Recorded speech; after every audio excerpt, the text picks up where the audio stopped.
Hey folks, Matt from artoftheimage.com. The Nikon D850. Still a lot of buzz about this camera. It's brand new. It's the best camera on the market, I think, right now. So not surprising. One of the things that I was thinking about was the fact that I really hadn't pinpointed any single thing that I thought was a flaw in this camera. And then it dawned on me. There is one fairly significant flaw. And it's not so much a flaw of the camera as a flaw in Nikon technology, something Nikon has yet to give us that we have from at least two other manufacturers. And two other manufacturers do it much better than Nikon. And I'd really like to see Nikon improve this. Maybe they could even bring it to the D850 in a firmware update.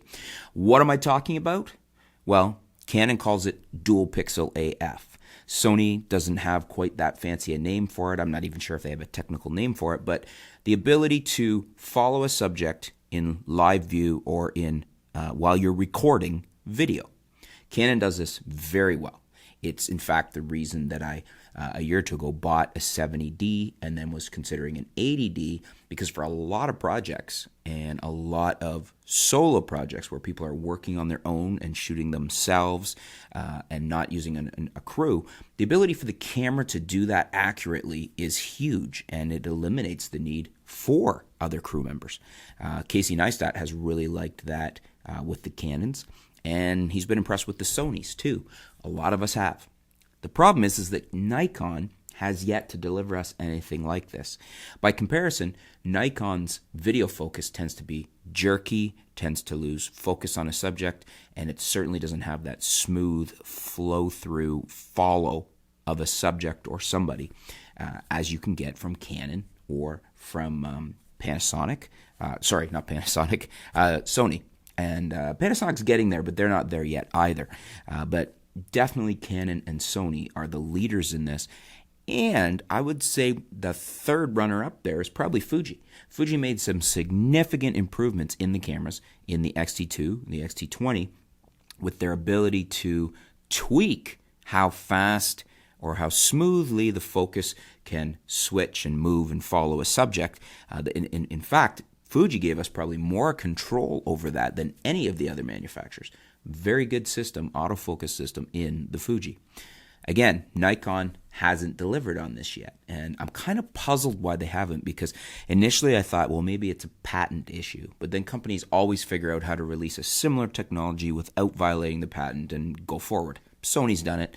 Samsung, my Samsung S7 Edge, the S8 Edge, it has dual pixel AF. I think they even call it dual pixel AF.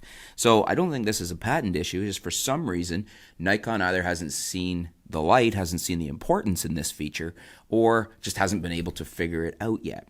And so this would be, in my estimation, the single biggest flaw, if perhaps the only flaw that I have seen or been made aware of so far in the Nikon D850.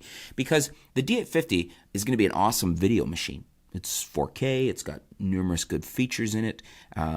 It's got, as similar to the fact that the D810 was a strong video offering, it's just it was older, so it didn't have 4K. Now the D850 is that much better. It's got no crop, so you're using that full frame beautiful sensor, and it's got a lot of good juice in it to do 4K video. But what it doesn't have is something equivalent to Canon's dual pixel AF. In other words, you're not going to be able to follow a subject smoothly using the autofocus the way that we can with the Canons and with the Sonys and even now with the Fujis. So this to me would be the single biggest flaw with the D850. In fact, the single biggest flaw in Nikon video on their DSLRs.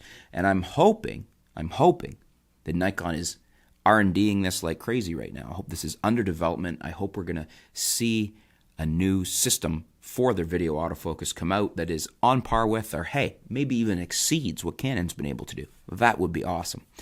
But at the moment, that's what I see as the biggest problem in the whole Nikon lineup. And at the moment, from their latest and greatest offering, the D850.